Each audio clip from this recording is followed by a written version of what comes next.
Hola, muy buenas, ¿qué tal? Muy buenos días, buenas tardes, buenas noches en el lugar donde se encuentren, en el horario donde se encuentren, ¿cómo están? Pues un día más nos encontramos para contarles historias, que es lo que nosotros hacemos. Y un placer volver a estar con ustedes, qué bueno encontrarnos para pues hablar de diferentes temas. Y bueno, muy bien por este día encontrarnos. Hoy les traemos un tema bastante diferente. Vamos a hablar acerca de misterios, vamos a hablar acerca, en este caso, de películas, cosas extrañas en películas. Y hoy, como siempre, me acompaña Andrés. Andrés hoy también se ha reunido conmigo pues para hablar de este tema, hablar acerca de películas. Ya hemos hablado de deportes, hemos hablado también de cositas por ahí de Colombia, la Segunda Guerra Mundial, que si ustedes tienen la oportunidad vayan y escúchenlo. También son bastante interesantes estas historias.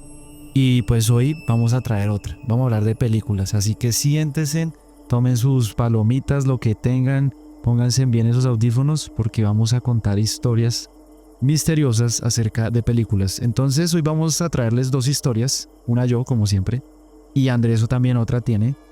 Y bueno, bienvenidos a todos. Y también bienvenido Andrés, ¿cómo vamos? ¿Qué tal de cosas? ¿Cómo han encontrado? Hola, bienvenidos a todos también a podcast categoría de historias, ¿no? Lo que usted decía, sí es cierto, hay historias muy interesantes ahí en el canal, como para que vayan y vean. Para todos los gustos, deporte, guerra mundial. La de la guerra mundial estuvo buena y quería ir a verla, estuvo muy interesante el tema. En este caso, como dijo David, pues vamos a hablar entonces de películas y misterio. Vamos a combinar un poco los dos, pero no tanto como tal de las películas, sino el detrás de esos rodajes. Entonces, para que podamos escuchar, entonces vamos a iniciar con la historia de David. Entonces, David, ¿qué historia nos trajo hoy? Cuéntenos. Bueno, gente, pues entramos en materia una vez, sin tanto rodeo. Vamos a contar estas historias. Y bueno, en este caso, mi historia, ¿no? ¿Sí? Y pues la verdad, yo iba a traer una historia pues acerca de un asesinato que ocurrió en Hollywood.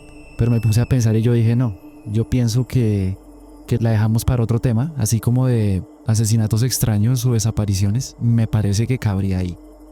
Así que me puse a buscar y me encontré con esta historia que resulta que se remonta al año de 1880. Y resulta que pues como toda historia tiene su contexto, pues ahí les va el contexto.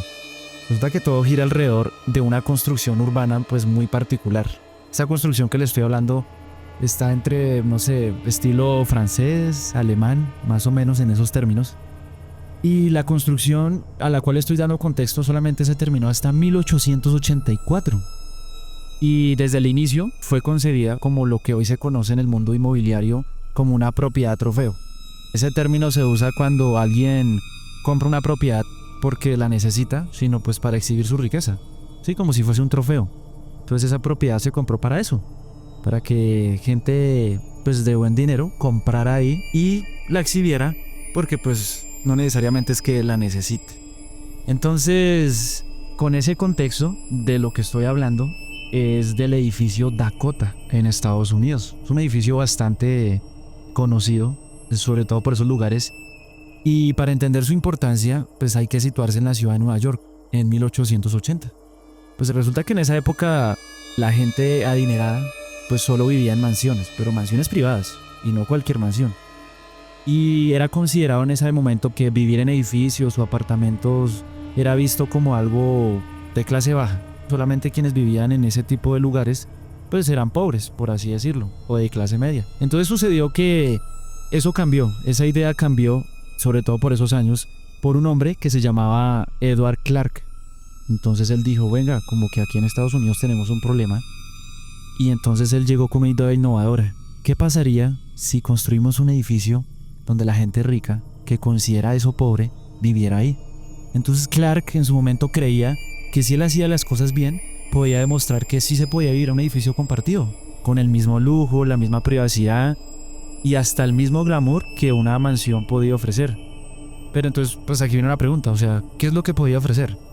Pues resulta que cuando se construyó el edificio Dakota, hasta 1884, pues era bastante sorprendente y avanzado para su época. El edificio era totalmente autosuficiente, tenía su propia planta eléctrica, calefacción, Y algo rarísimo para esa época, porque en esos años, ¿qué calefacción iba a existir? ¿No? Y sobre todo planta eléctrica propia. Pues imagínense el glamour del que estamos hablando. A ese nivel estaba ese edificio. Incluso tenía servicios tipo hotel. O sea, lo que sería lavandería, gimnasio, cancha de tenis, no, una locura. Entonces, si continuamos, podemos dar que el edificio daba privacidad total. Y eso era lo que incluso llamaba un poco más la atención. Porque por ende, pues vivir como en apartamentos, pues usted va a escuchar el ruido del otro. Pero no, este tenía privacidad total. Sin embargo, cuando pues Edward terminó el edificio, se dio cuenta pues de la dura realidad. Pero no una dura realidad de sufrimiento, como que no valió la pena, sino de algo incómodo. Pues se dio cuenta que las calles donde estaba ubicado el edificio no estaban pavimentadas. Y en ese momento pues da la impresión de que el edificio pues estaba retirado. Bastante retirado. Si usted va a un edificio de lujo y las calles no están pavimentadas, ¿qué es lo primero que usted piensa? Dice, no, eso queda muy lejos. ¿O en qué barrio está construido? De hecho, incluso se cuenta una historia que los propios amigos de Edward se burlaban de él y le decían que el edificio estaba tan lejos que parecía estar en el territorio de los indios Dakota. Y como si fuese el lejano oeste. Así de lejos lo consideraban. ¿Y qué sucedió? Pues que Edward, pues en vez de tomarse eso como algo personal, lo tomó como un reto. Así que la burla de los amigos la convirtió totalmente en una identidad. Y así es como nació el nombre del edificio Dakota, gracias como a esa especie de burla que le hacían. Y así fue como pues él le mandó colocar ese nombre. Con el tiempo, Edward tenía la razón. Las calles se comenzaron a pavimentar, la ciudad comenzó a agrandarse más porque Nueva York pues dejó de ser lo pequeño y comenzó a agrandar. Y la gente empezó a llegar. Y no cualquier gente, pues estamos hablando de empresarios, famosos. Y entre ellos, un hombre conocido. Yo dije que famosos. ¿Sabe quién estuvo ahí viviendo? John Lennon. John Lennon vivió en el edificio Dakota. Y es aquí que ocurre uno de los episodios más oscuros ligados al edificio. Porque resulta que frente al edificio Dakota, un hombre, pues armado claramente, tenía un revólver 38 especial. Y él, por ese camino, pues yendo a su casa, pues le disparó 5 veces y lo asesinó. Y ese hombre se llamaba David Chapman. Incluso, como por contarles hay una historia curiosa, Chapman era cristiano. Y incluso una de las razones por la que él mató a Lennon, pues ahí frente al edificio, fue porque Chapman entró en una fuerte contradicción, ya que cuando Lennon dijo que los Beatles eran más famosos que Jesucristo, pues eso lo ofendió profundamente, porque es que Chapman no era cualquier cristiano, él era un religioso extremista. Él se ofendió. Y con el tiempo, pues él comenzó a padecer como de trastornos de personalidad. Y cayó en una obsesión enfermiza con Lennon y lo terminó asesinando. Pero uno de los motivos fue ese. O sea, si Lennon no hubiera abierto la boca, seguramente seguía vivo. Pero entonces resulta que el edificio Dakota no solamente tiene esta clase de historias. Comenzó a ocurrir más aún. Años después de que el edificio Dakota pues tomó más relevancia, no solo porque la gente famosa vivía ahí, ni tampoco porque pues Lennon haya muerto, sino porque resulta que el edificio Dakota fue el escenario de una de las películas más importantes del siglo XX. E incluso también pues se convertiría como una de las películas más inquietantes. Y yo les estoy hablando de la película La Semilla del Diablo. Resulta que esta película fue dirigida por Roman Polanski, uno de los directores también pues famosos de Hollywood, sobre todo Hollywood de la época dorada. O sea, como dicen algunos, cuando Hollywood estaba en su prime, en su mejor momento. En esa época existió Roman Polanski. Y estamos hablando de los directores que entran en la lista con Stanley Kubrick, Steven Spielberg, o sea, de los duros. Resulta que antes de que Roman Polanski dirigiera La Semilla del Diablo, Polanski había dirigido pues una película que se llamaba El baile de los vampiros, que era una parodia de las películas clásicas de los vampiros en su momento, por ahí estamos hablando de los años 50. Esas películas clásicas de terror. Pero entonces él se le ocurrió una idea. Dijo, pues, ¿qué tal si cogemos esas películas así como de tono serio y le metemos un poco de humor negro, pero con elementos de horror? Y resulta que pues esa historia, más o menos, por darles ahí un resumen, antes de lo que sería su gran proyecto, pues la historia seguía a un profesor y su asistente, que investigaban así vampiros en Transilvania, que recuerden que Transilvania, eso también es un tema bastante interesante por hablar, porque es que la ciudad de Transilvania tiene mucho misterio, y estamos hablando de Rumania, porque allá queda pues Transilvania. Y Rumania pues es la capital pues del vampirismo, de allá salieron los hombres lobos. Todas esas historias que se hablan, pues nacieron ahí.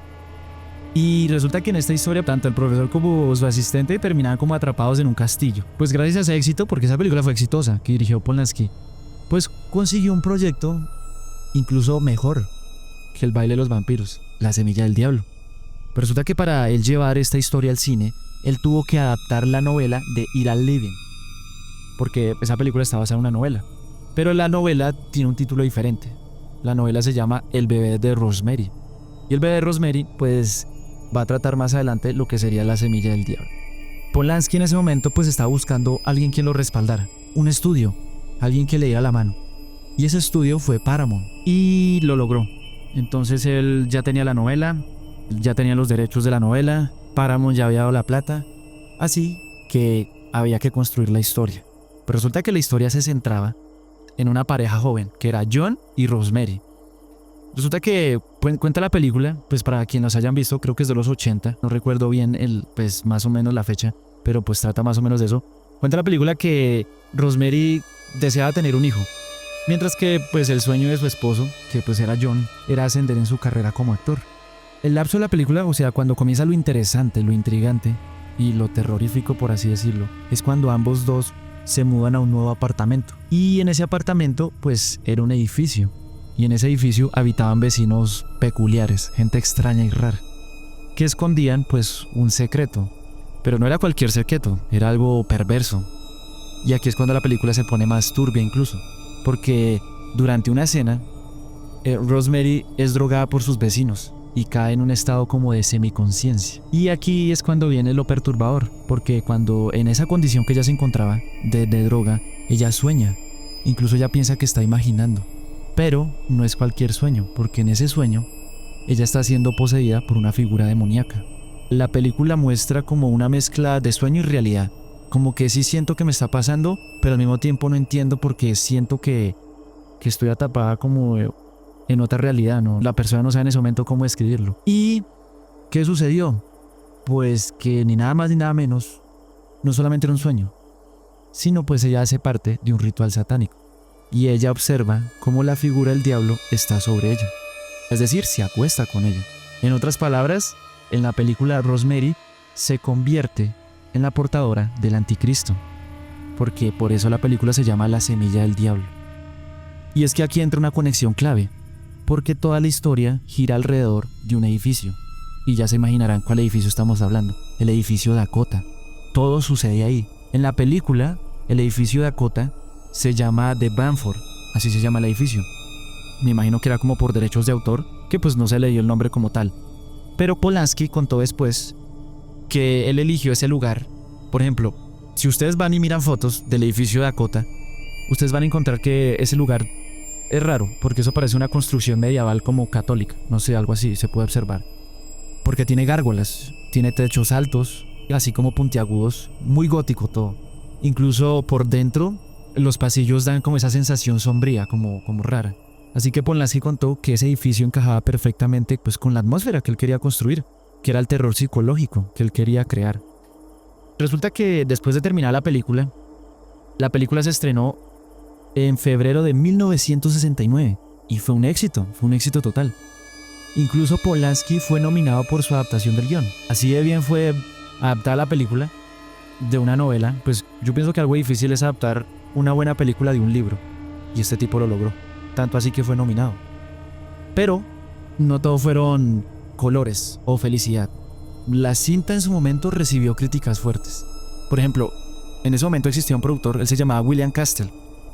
Se cuenta que él recibió cartas amenazantes donde después se sabe que él lo llamaban hijo de Lucifer.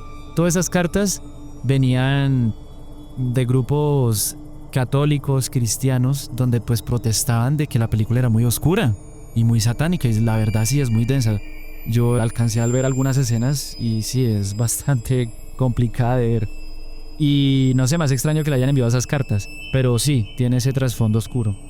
Pero, ¿saben qué? No tanto lo oscuro de la película, sino por lo que iba a ocurrir después. Que aquí viene lo oscuro, porque esto sí fue real. Resulta que después de que se estrenó la película, y no solamente por su éxito y después las cartas que se enviaron y todo, sino que todo indica y eso parece que sí pasó, Polanski era amigo o por lo menos conocido de Anton LaVey. O sea, Anton LaVey era el fundador de la iglesia satánica de los Estados Unidos. Incluso Anton LaVey se autodenominaba Papa Negro. Y eso era una burla al catolicismo, pues al Papa que el catolicismo tiene. Como que el catolicismo siempre ha sido visto, y el Papa sobre todo, como alguien bueno. Pero él no. Él se autoproclamaba Papa Negro satánico. Para los que no sepan, pues existe el Papa Negro en el satanismo y el Papa Negro en el catolicismo, ¿sí? Bueno, pero eso es otra historia, tampoco me quiero pues meter en eso. Y resulta que comenzó a circular un rumor, y aquí es cuando cabe el dicho que si el río suena es porque piedras lleva. Comenzó a circular un rumor muy fuerte porque es que parece que Anton LaVey, pues al ser amigo o conocido de Polanski, parece que él asesoró algunas escenas de la película. E incluso el mismo LaVey asesoró a Polanski de que la película se llevara en el edificio Dakota, porque precisamente se prestaba para ese ambiente. Y también se dice, parece que pasó, en la película se ve cuando Rosemary, pues ella observa al diablo y se acuesta con ella, pues esa escena fue un cameo de Anton LaVey, donde ella se acuesta con Rosemary. Hasta ahí todo muy turbio, porque habían conexiones satánicas literales con esa película. Pero resulta que menos de un año después del estreno ocurrió algo impactante. Resulta que en la mansión de Polanski, después de que la película fue un gran éxito y bueno y todo, en la mansión de Polanski allá en Beverly Hills, pues Beverly Hills es como un barrio famoso de los Estados Unidos donde pues solamente va gente con plata, pero más que todo que con plata, ahí viven muchos famosos. Es como el barrio de los famosos, por así decirlo. Ahí tenía su mansión Polanski. Resulta que en esta mansión ocurrió una noche que varias personas llegaron en un coche. Se bajan del coche, cortaron las luces, y esta clase de personas, al primero que se encuentran es al cuidador, lo asesinan.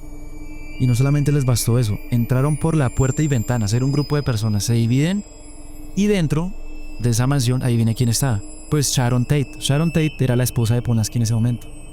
Y ella estaba embarazada de 8 meses. Aún así estas personas la sometieron y la apuñalaron varias veces, con bebé y todo. Eso no les importó. Eso fue totalmente una escena espeluznante. Resulta que al día siguiente eso fue noticia. En todo Estados Unidos fue noticia nacional. Y ese asesinato ocurrió en agosto de 1969. O sea, la noticia no solamente sacudió pues en ese momento a Estados Unidos, sino al mundo entero, porque pues todo el mundo ve películas de Estados Unidos, la verdad. Resulta que Sharon Tate había sido asesinada por la familia Mason. La familia Mason ese día entró a la mansión y los asesinó a todos. Y en esas cayó Sharon Tate, la esposa de Polanski. Se llegó a decir incluso que ese crimen, y es que aquí viene lo curioso y pienso que las piezas sí encajan, se llegó a decir que incluso que el éxito de esa película, para que esa película llegara a ser tan exitosa como lo fue porque hubo un ritual satánico, como una especie de pacto, en el que Polanski participó y ya pues con conexiones con Anton LaVey como que uno ya se hace la idea, en donde a cambio de algo, pues la película iba a ser exitosa. ¿Y quién fue ese cambio? Pues Sharon Tate. Fue asesinada un año después. Una vida a cambio de éxito. Entonces sucede que eso es lo que se dice, ¿sí? Otros dicen que como ellos eran amigos tan personales o conocidos entre LaVey y Polanski, parece que ellos tuvieron una pelea personal y se cree que LaVey los maldijo, o sea, como que una maldición, y en ese momento, pues Sharon Tate fue asesinada. Resulta que después del asesinato por parte de la familia Mason a Sharon Tate, resulta que Charles Mason pues lideraba una secta se llamaba La Familia. Este hombre, pues estamos hablando de Charles Mason, él estaba convencido, juntamente con su secta, que se avecinaba una guerra racial. Y entonces él decía que como estaba tan cerca, decía que para provocar esa guerra, ordenó asesinatos brutales en Los Ángeles. La casa donde ocurrió pues el crimen pertenecía antes, como para darle contexto a la historia, la casa donde ocurrió el crimen de Sharon, esa casa le había pertenecido antes a un hombre que se llamaba Terry Melcher. Él era un productor musical que resulta que él rechazó trabajar con Mason. Yo no sé si ustedes sabían, pero Mason aspiraba a ser músico y Terry lo rechazó. O sea, el hombre pues sí tenía talento, pero tampoco para hacerlo famoso. Y Mason pues entró como en una decadencia. O sea, ya el hombre comenzó más mentalmente a escurrirse totalmente Y el ataque de Mason fue una venganza, yo diría que una venganza simbólica, contra la casa donde vivía Terry. Y precisamente, pues, adivinen que no estaba Terry en esa casa.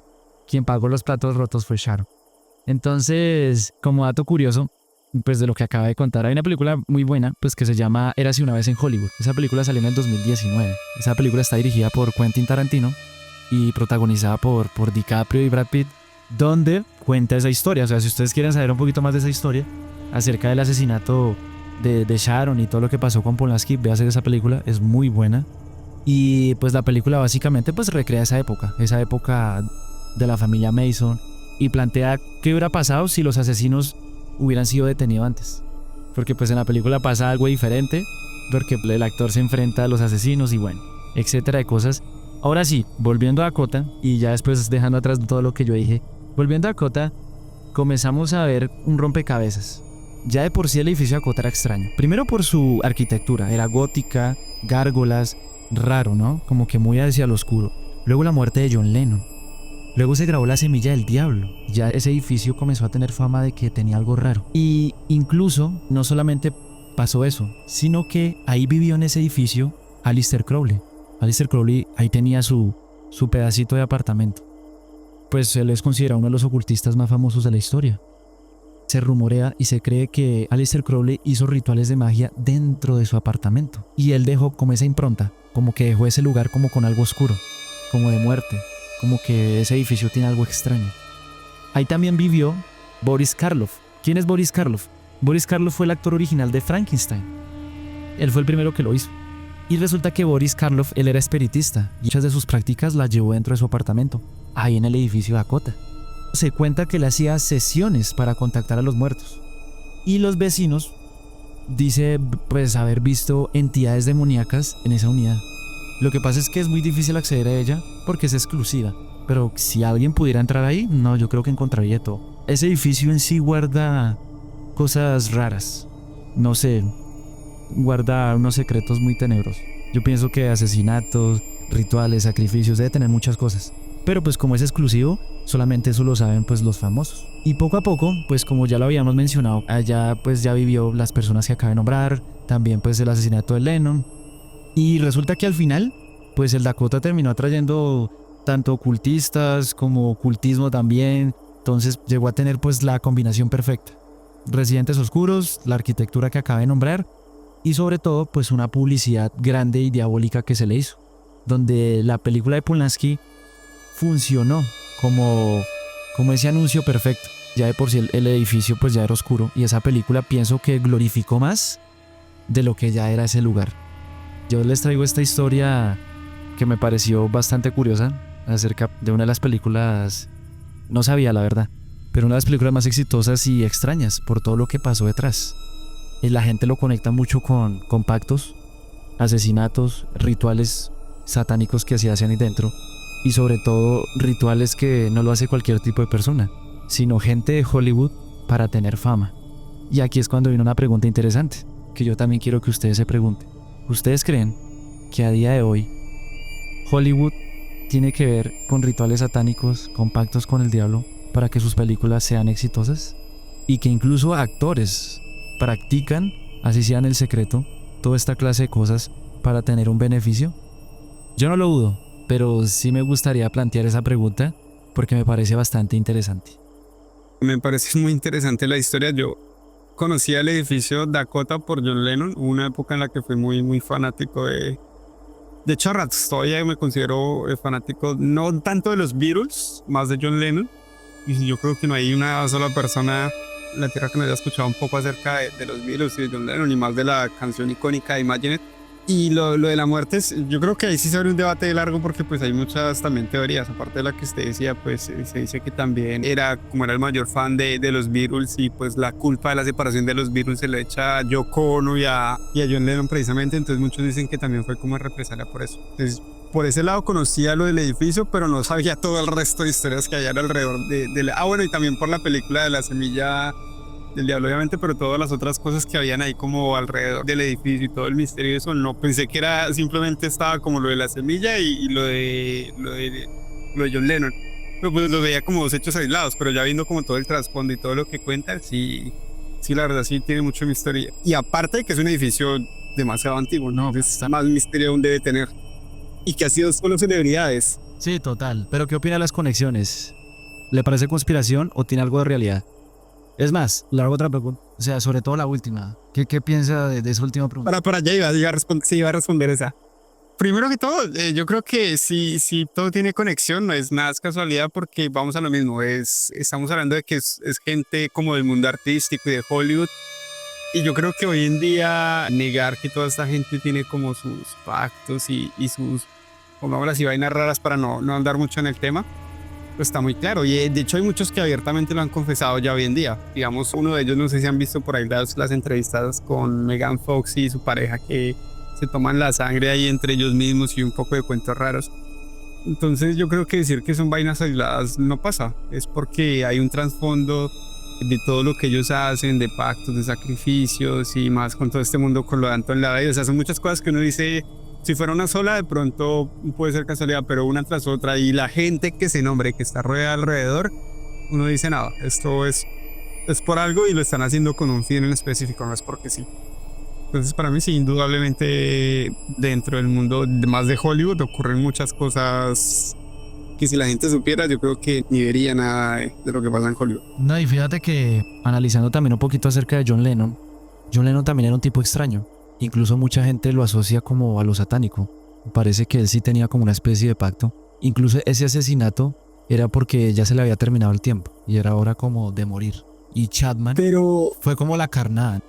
Pero entonces, incluso Lennon también confesaba que su música a veces no venía por inspiración, sino él decía que a veces venía de sueños, como asociándolo como algo espiritual, como ese Pero himno de ahí.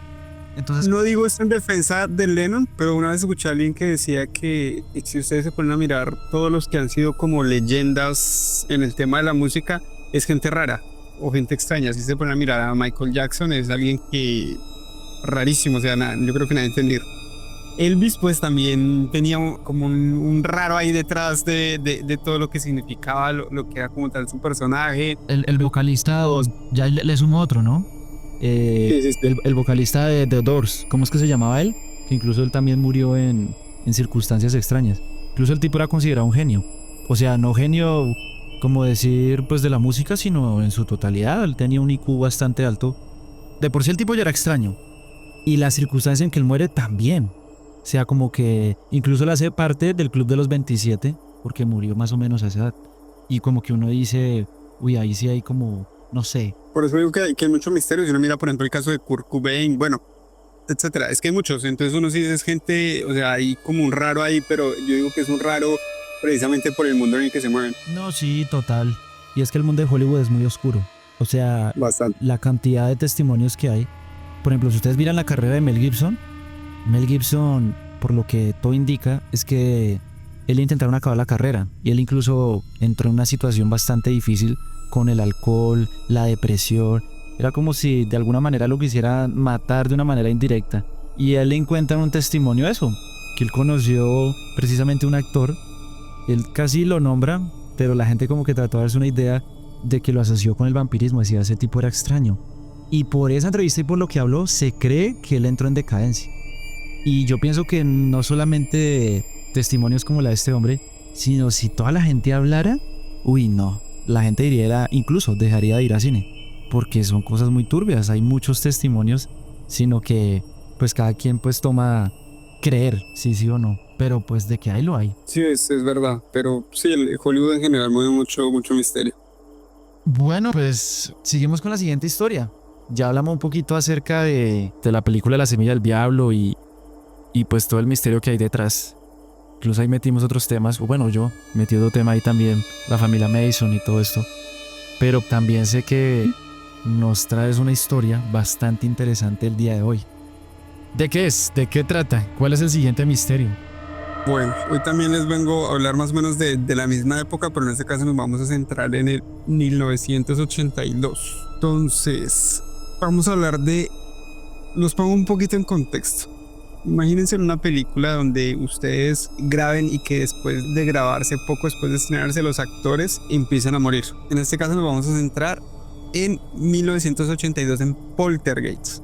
Entonces, aclaremos primero qué es Poltergeist, que pues saben que vienen del alemán, que es espíritu ruidoso, que básicamente es un fenómeno paranormal que se manifiesta con ruidos inexplicables, movimientos de objetos y disturbios físicos, que básicamente suelen suceder a menudo a causa de lo que se conoce como entidad espiritual o la telequinesis o el inconsciente de una persona estresada, es lo que básicamente dice la descripción, y pues es un fenómeno que estudia la parapsicología. Pero la película como tal, que fue de terror sobrenatural en Estados Unidos en el 82, es dirigida por Tobe Hooper y fue producida por Steven Spielberg. Ahorita también lo mencionaba. Escribió el guión junto con Michael Grace y Mark Victor, y la película fue el primer gran éxito de Spielberg. Para esa época no era tan conocido Spielberg, fue a causa de esta película que básicamente saltó a la fama y que empezó a tener gran trascendencia también en Hollywood. Hablando acerca de un poco de lo que rodea esta película, entonces hay que, ya teniendo en cuenta lo que significó también para el cine de terror, porque casi que con el tiempo se empezó a volver una película de culto en Estados Unidos, hay muchas tragedias ligadas a los actores o al elenco en general. Entonces, una de las primeras fue la de Dominique Dunne, que fue una de las actrices y pues se podría considerar también de las protagonistas de esta película, que murió el mismo año que se estrenó, y en el caso de ella fue por estrangulamiento por causa del novio, que básicamente tenía problemas psicológicos. Entonces, el mismo año que se estrenó la película, poco tiempo después, Dominique Dunne murió. Después de Dominique Dunne, otra de las protagonistas que fue, me perdona el nombre porque no sé exactamente cómo se lee, fue Heather O'Rourke. Heather O'Rourke, que ella sí era una de las niñas y de hecho pues murió siendo niña, murió a la edad de 12 años, murió un par de años después, que fue en 1987, pero en el caso de ella pues murió por un infarto, pero venía con problemas desde la grabación de la tercera parte de Poltergeist, porque le estaban aplicando inyecciones con esteroides que básicamente inflaban las mejillas, y fue lo que le dicen que fue lo que le produjo el primer infarto. O sea, ya sufrió 2 infartos. El primero durante las grabaciones, fue trasladada al hospital y en la ambulancia digamos que se le hizo reanimación, volvió, llegó al hospital, se le hizo cirugía y en medio de la cirugía volvió nuevamente a tener otro infarto, del cual sí duraron 30 minutos tratando de reanimarla, pero ella sí murió ahí ya en el quirófano, no pudo volver, murió como a las 2, o sea, ya entró por primera vez al hospital a las 9:25 am y a las 2:43 de la tarde ya no pudieron hacer nada más por ella. Otros de los actores que también murieron fue Julian Beck y Will Sampson, que básicamente Julian Beck era el reverendo Kane y Will Sampson era Taylor. Para los que se preguntan también por los personajes de cada uno, entonces Heather O'Rourke era Caroline y Dominique Dunne fue Dana. Entonces la más joven a morir fue Heather O'Rourke, que pues fue a los 12 años, o muy joven cuando murió. Dominique Dunne también pues murió demasiado joven. Ella se murió en el 82, el mismo año de la grabación, como dije, a causa del exnovio, que fue poco después del estreno de la película. Y Julian Beck y Will Sampson fue de la secuela, que murieron por enfermedades que ya tenían preexistentes.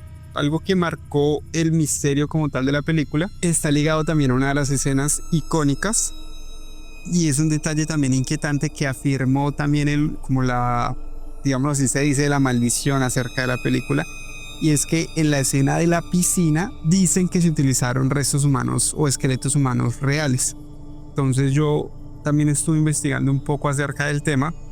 Normalmente cuando las películas van a mostrar restos humanos, compran lo propiamente verdadero, sino que compran de utilería, pero salen bastante costosos. Sale más costoso, me parece un detalle relevante interesante, sale más costoso comprar de utilería restos humanos que conseguirlos reales, dado que los consiguen de compañías que venden para fines médicos o educativos, pero en este caso ellos los modificaron para que parecieran cadáveres en descomposición.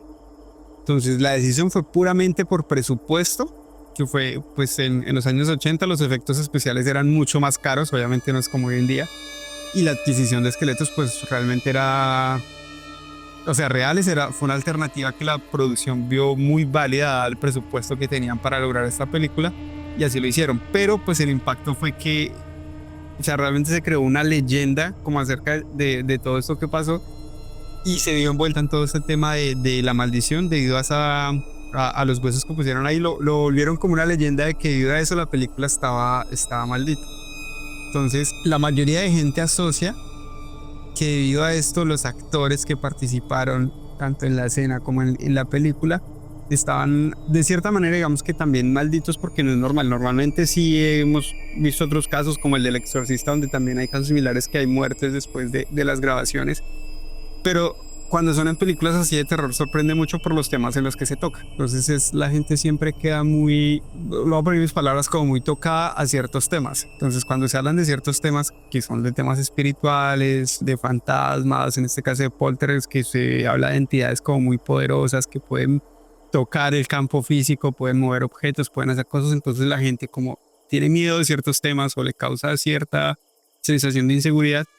Entonces dicen que meterse con esos temas genera, en los actores generan puertas o abren puertas al mundo espiritual, lo cual yo opino que sí es verdad, porque sabemos que pues un actor de igual manera se mete en el personaje y parte de lo que actúan es real. Entonces tanto la ficción, o sea, la línea que divide la ficción de la realidad es muy delgada. Y yo creo que a veces cuesta entender eso. Entonces la línea que divide lo que nosotros creemos que no pasa en el mundo real y lo que pasa es muy delgada. A veces lo que sucede en las películas son cosas que realmente pasan, pero que nosotros no conocemos. Entonces esa ficción, muchas veces cuando se lleva a la realidad, muchos de esos actores y actrices participan de hechos que no deberían participar, hablando meramente, digamos, que espiritual. ¿Sí? Entonces si uno ve esas películas tipo como de sacrificio o de culto, por más de que uno dice, es una película, pero pues están participando de cosas que realmente no deberían, porque no es un juego. Por más de que uno diga, no, pero es que esa actuación no se está haciendo, o se está haciendo de una manera como bajo protección, se está haciendo de una manera que no, bajo supervisión, lo están haciendo de la manera correcta, no, igual están participando. Yo digo que muchos con conocimiento de causa, otros no. Por ejemplo, en el caso de Heather O'Rourke, pues era muy pequeña. Ya para la tercera pues igual tenía 12 años, pero cuando ella inició como tal con las películas estaba muy pequeña, entonces de pronto no sé hasta qué punto tenía el conocimiento de lo que estaba pasando, pero sí vemos que todas esas decisiones tienen como tal un impacto. Entonces fue una película que un poco contradictoria, porque llevó al estrellato a Steven Spielberg, lo hizo famoso y lo hizo llegar también como tal como guionista a Hollywood y empezar a hacer grandes proyectos, pero en estos, o sea, 4 de los actores principales de la película murieron. Y digamos que no propiamente circunstancias extrañas, pero sí es raro que al poco tiempo de que se estrene la película haya ocurrido todo esto. Algo que siempre se pregunta es si fue mala suerte, si fue casualidad o si fue algo más. Yo creo que hasta qué punto, no sé, que la gente que pueda pensar de que es coincidencia, que no, lo que veníamos hablando hace un momento de lo que pasa en Hollywood, hasta qué punto la gente entiende de también las maldiciones que genera uno estar jugando con lo que uno no conoce. Entonces en todas estas películas, cuando se manejan todos estos temas espirituales, y aun cuando uno también las ve, uno está entrando o está haciendo parte de cosas que uno no conoce, que no entiende y no sabe cómo manejar, porque siempre uno ve en las películas que llega el típico cura, sacerdote, como lo quieran llamar, y intenta pelear con agua bendita y crucifijos y sus cuentos, y en algunos casos muestran que se logra y en otros casos muestran cómo simplemente se burlan de él por lo que está haciendo. Y es por lo mismo, o sea, yo digo que eso sí es parte de la realidad, porque realmente no se está haciendo como se debe hacer. Entonces, ¿hasta qué punto nosotros permitimos que esa... Es que lo llamaría inocencia, pero no puede ser inocencia, porque los que están detrás sí saben exactamente lo que están haciendo. A la gente le están vendiendo un tema, pero ellos saben exactamente lo que hacen. Pero la gente, cuando simplemente recibe esa información, cree en lo que le están mostrando en pantalla y ya está, y se queda con eso. Yo creo que nada, ya como para finalizar, la pregunta que les dejo es que cada uno analice hasta qué punto todo lo que ven en televisión es coincidencia, es escrito y dado simplemente de la imaginación de alguien, o hasta qué punto lo que están viendo es real, más que ficción, y simplemente lo están trasladando a una pantalla de manera que la gente lo vea, pero no lo entienda del todo. Esa es la historia que les traigo yo. Es bastante interesante porque esa última pregunta deja mucho en qué pensar. Porque las películas realmente, más que una fantasía, ofrecen algo que sí pasa. Y precisamente los actores que participan en esto y se meten en esos papeles, pero bien metidos, como si lo estuvieran viviendo, es cuando les suceden cosas extrañas. Muertes, otros los ligan a pactos, como ya lo hemos repetido varias veces, o incluso el papel les hace tanto daño como que se terminan matando, como en el caso de este actor con el Guasón. no me acuerdo cómo se llama ese actor, famoso por su muerte. Heath Ledger, los fanáticos de Heath Ledger, es que el papel que hizo en el Joker estuvo a otro nivel y tiene una película muy buena que es Corazón de León, que el que la quiera ver es buenísima. Y Corazón de León o Corazón Valiente, no me acuerdo bien del nombre. vale, porque es que precisamente el hombre pues sí era buen actor, pero es que los papeles dejan mucho en qué pensar. Y decía el mismo Aleister Crowley que una manera de invocar demonios es actuando. Y sí tiene razón. Es que hay un tema para antes de que continúe que se llama cuando son actores de método, que son esos que se meten en el personaje, que es una inmersión total, que duran, digamos, un año preparando un personaje, digamos, no sé, por un ejemplo, va a actuar como monje y se va y se mete un año en un claustro para ver exactamente cómo viven, qué hacen. Entonces hay actores que de verdad son muy dedicados en el tema, bajan de peso, suben de peso, cambian físicamente, hacen un sinfín de cosas que realmente se meten en el papel. Yo pensaría que no necesariamente usted tiene que ser de método, sino que es como al momento de actuar es como lo que yo quiero hacer. Así sea de una manera indirecta, de alguna manera eso queda uno ahí, ¿no? Como atado. Así la persona pues diga, no tengo la intención. Créame que si pasa algo ahí. Hay gente que por ejemplo tiene el concepto y dice, yo me disfrazo en Halloween, no sé qué y toda la cosa. Y bien, pues sí lo hacen. Pero, ¿qué hay más allá? Realmente, eso que generó como en su vida, ¿no? Eso ahí juegas muchos papeles, no me quiero enredar más en eso. Porque pues ya cambiaríamos de tema. Sí, claro, pero sí es bueno pensar un poquito en el trasfondo de lo que vemos y de lo que hacemos. El trasfondo siempre importa eso, que uno a veces ve algo y se queda con lo que vio, pero hay pocas personas que indagan de, uy, esto por qué lo hicieron, o sea, no salió simplemente la imaginación del escritor o del guionista, sino que ¿dónde vio el guionista eso que está escribiendo? Es la pregunta. Eso, sí, señor. Eso. Para allá iba más o menos. Esa era la idea. Y es verdad, como que usted pone a pensar, ¿de dónde carajo salió todo eso, hermano? ¿Sí? ¿Y qué tan oscuro es y hacia dónde va? Y es que ya es evidente, o sea, es que usted mira hoy en día cualquier cosa, no sé, incluso hasta en la música, está en los Grammys, es lleno, plagado de subliminales, cosas hacia el diablo, es un satanismo abierto, y en las películas también se ve. Incluso me llamó la atención cuando Andrés pues contaba la historia que Steven Spielberg ahí despegó su carrera. Y qué casualidad que con una película de terror que va hacia lo oscuro.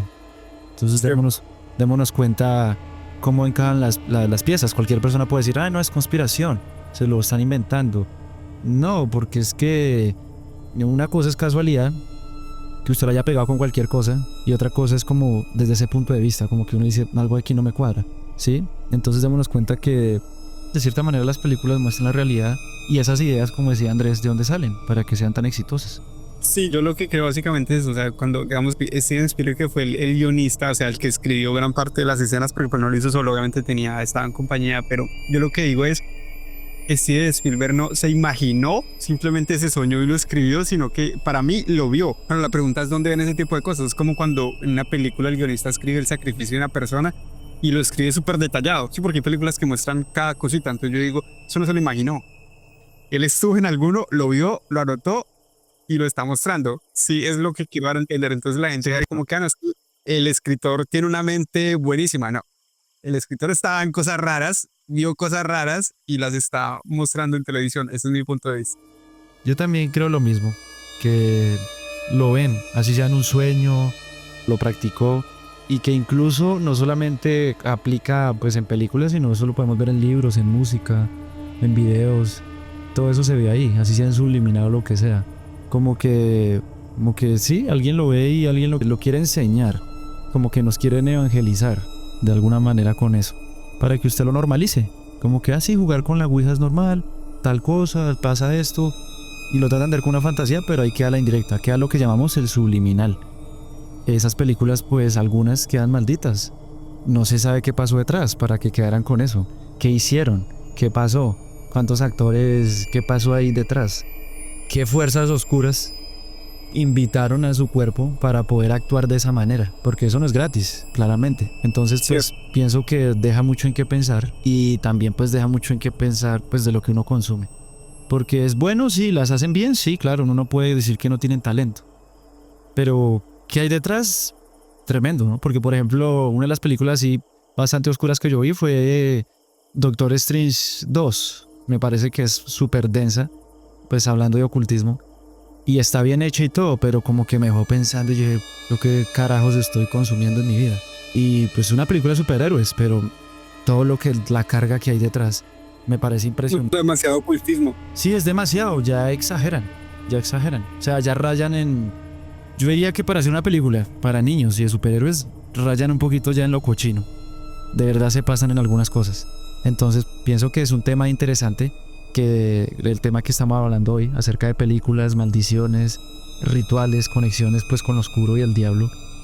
Y yo tengo una opinión con respecto a eso, ya pues la creo así, es mi opinión claramente. Yo pienso que Hollywood verdaderamente sí es satánico, hay mucho satanismo ahí, definitivamente.